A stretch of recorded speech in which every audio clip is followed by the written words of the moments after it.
Well, Travis, we hope to have a couple games to be able to talk about by this point, but unfortunately, COVID has once again put a wedge in the college basketball season. Your last two games, UConn and Georgetown, both canceled.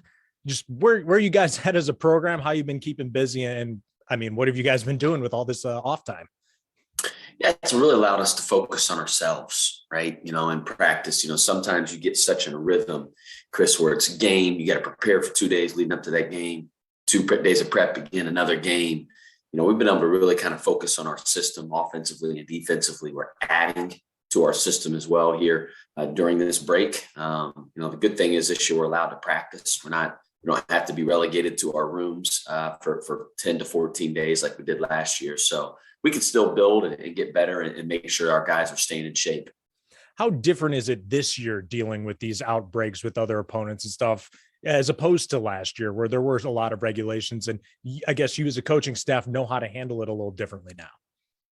Yeah, I mean, last year, the only time I'd really see our guys would be on a Zoom call, during those breaks. I mean, we went, I think it was 28 out of 31 days in a row, we were in quarantine. And our guys weren't really allowed in the gym. They weren't allowed outside of the room. So we did these Zoom calls daily to kind of stay in touch with them and try to help keep them engaged. Whereas this year, it's a lot easier. We're allowed to spend time with those guys, show film to them in person, practice, get extra reps. It makes it a lot easier. With all of this, you got so much downtime. I know teams are trying to pick up games on the fly because everybody seems to have some sort of cancellation around. How much do you have a hand in that? And how much are you involved in maybe trying to add opponents here during the layoffs? Yeah, you got to be flexible. Like you said, I keep on having it on refresh, Chris. It's like you see all these games get canceled. Like, which team was the reason it was canceled? Who's got an opening? Would they be interested in playing us? And sometimes the dates don't work. Right. Sometimes they do. You hope that they do. And sometimes they don't want to come here. They want us to go there. Again, it's but we need to get games. And I always say, listen, when you're healthy, you have to play, because at some point we're going to get hit with the COVID bug, more than likely. And we want to be able to play as many games as we possibly can this year. We owe that to our guys in our locker room and to our program. To have this pause, this mini by couple weeks or however long it's been, right when you guys are hitting a stride and playing at a high level, is that a detriment to your team? And how can you try to keep things interesting, to keep that momentum going without playing any contests?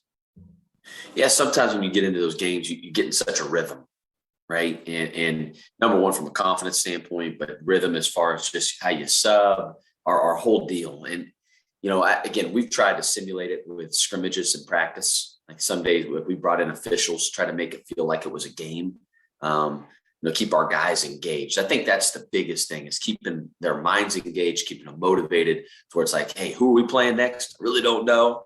Our next game right now is on January 7th at Butler.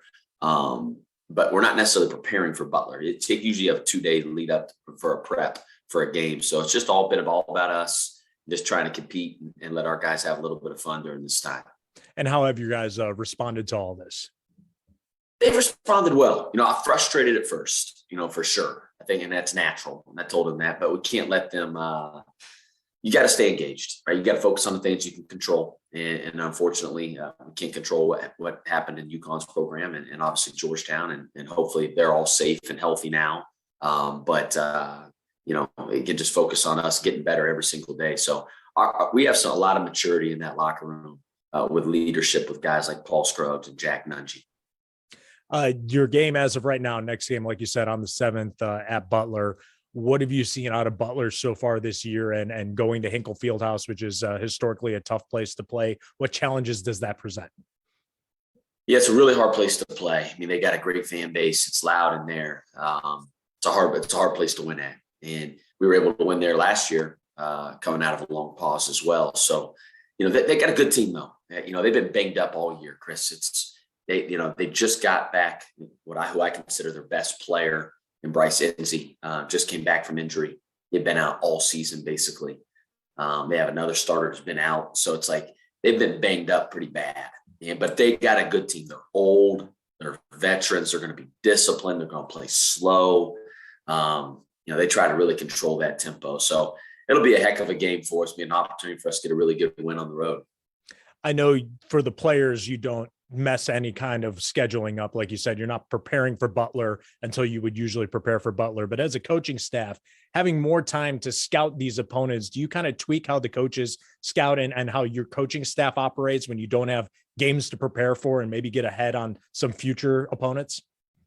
Yeah, absolutely. I've been watching a lot of Big East basketball too over this last few days, just to try to get even a better feel for who's in the league, right? You traditionally coaches kind of stay the same year to year, but with this transfer portal, teams can look way different than they did last year, and just kind of getting used to who's the personnel, who's on, what's a team's strengths.